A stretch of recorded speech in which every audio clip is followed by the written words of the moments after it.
In the ancient province of Kawachi, in the area known as Niyagawa in present-day eastern Osaka, Japan, there lived a wealthy man named Minataka Fujiwara, also known as the Millionaire of Niyagawa.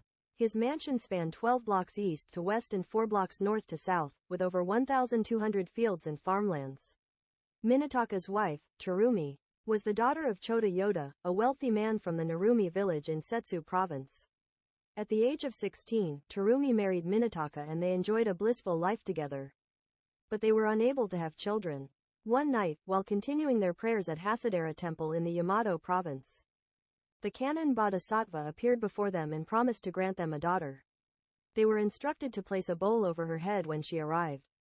When they woke up, there was a bowl right before their eyes, just as the divine being had foretold. After some time, Terumi gave birth to a girl and named her Hatsusi, as per the divine instructions. However, when Hatsusi turned 14, Terumi fell ill and her health deteriorated. Despite fervent prayers at Hasadera Temple, her condition did not improve. Before her passing, Terumi called Hatsusi to her bedside, placed the bowl over her head as instructed, and peacefully passed away. Minataka and Hatsusi felt the sorrow of losing Terumi, but Minataka eventually remarried. His new wife, Asato, was beautiful but had a wicked heart.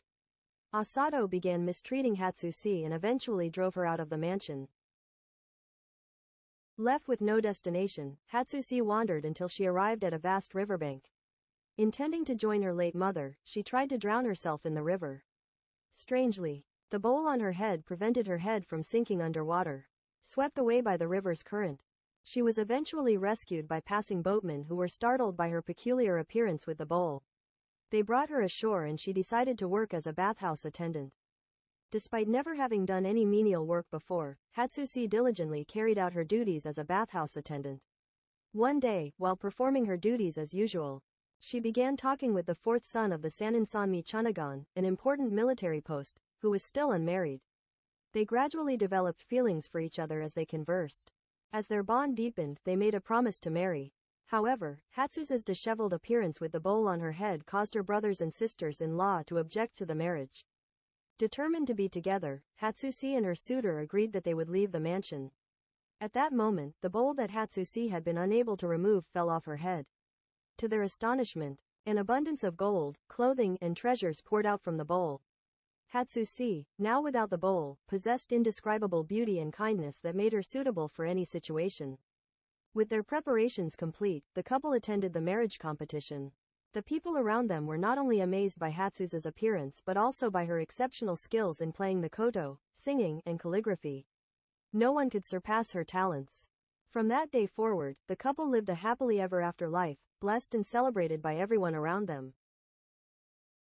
Once upon a time, in a certain place, there lived a kind-hearted but poor old man and old woman. On New Year's Eve one year, the old man and woman made straw hats and planned to sell them in town to buy mochi for the new year. "We have 5 hats, so we should be able to buy enough mochi," said the old man. "Please be careful, it's going to snow tonight," warned the old woman. The old man set out with the 5 hats. Shortly after leaving the house, it began to snow. The snow became heavier and heavier. So the old man hurried along the road. As he approached the edge of the village, he saw 6 Jizo statues lined up. The snow had piled up on the Jizo's heads and shoulders.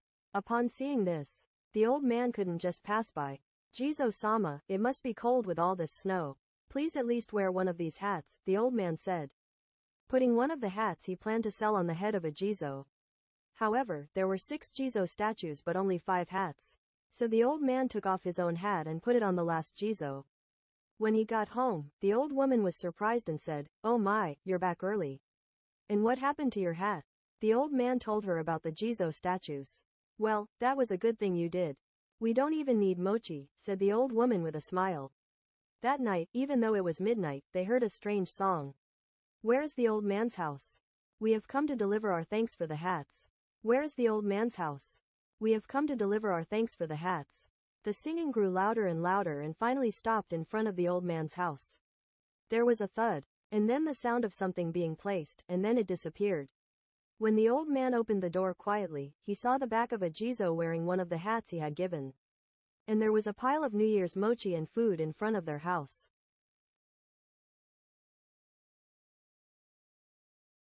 Once upon a time in a remote mountain village called Murano Sho in Hyuga province, there lived two brothers who made a living by harvesting lacquer.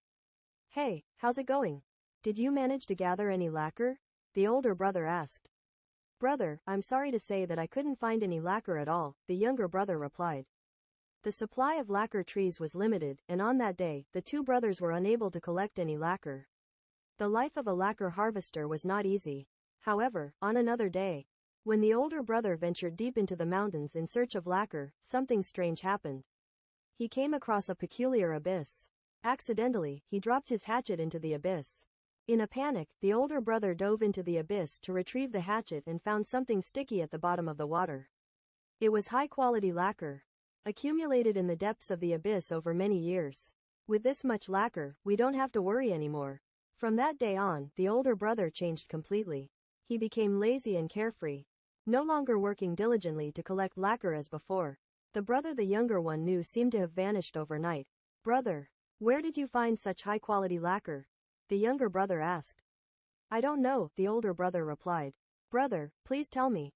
I don't know. Moreover, the older brother refused to reveal anything about the lacquer in the abyss, even to his younger brother.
One morning, the younger brother decided to follow his older brother.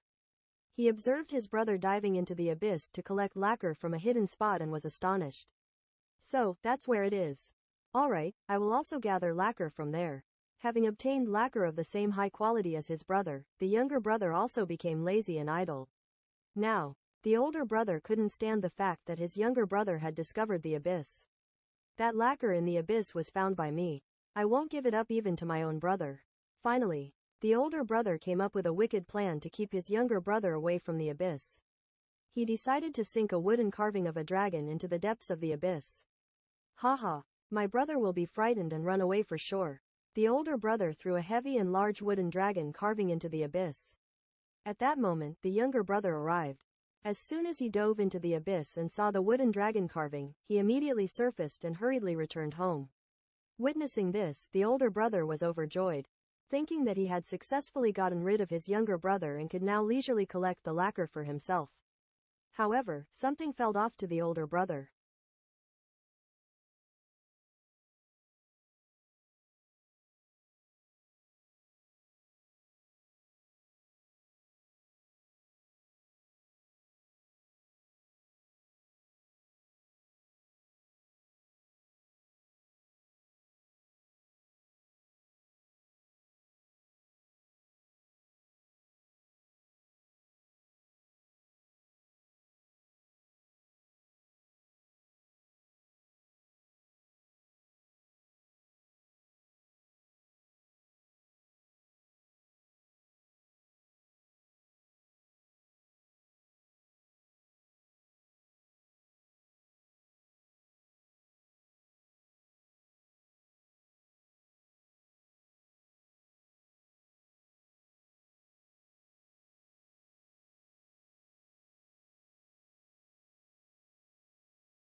What he saw was the wooden dragon carving that he had thrown into the water, but it was now moving on its own. The dragon roared at the older brother. Terrified, the older brother quickly emerged from the water. But he couldn't accept what he had seen.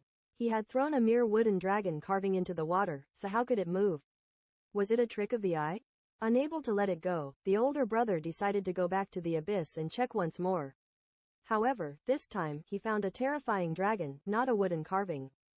It had scales covering its body and had grown many times in size, coiling itself around. The dragon bared its real fangs and attacked the older brother. With a loud scream, the older brother fled for his life, escaping from the abyss. Afterward, the dragon sank back into the depths of the abyss, never to be seen again.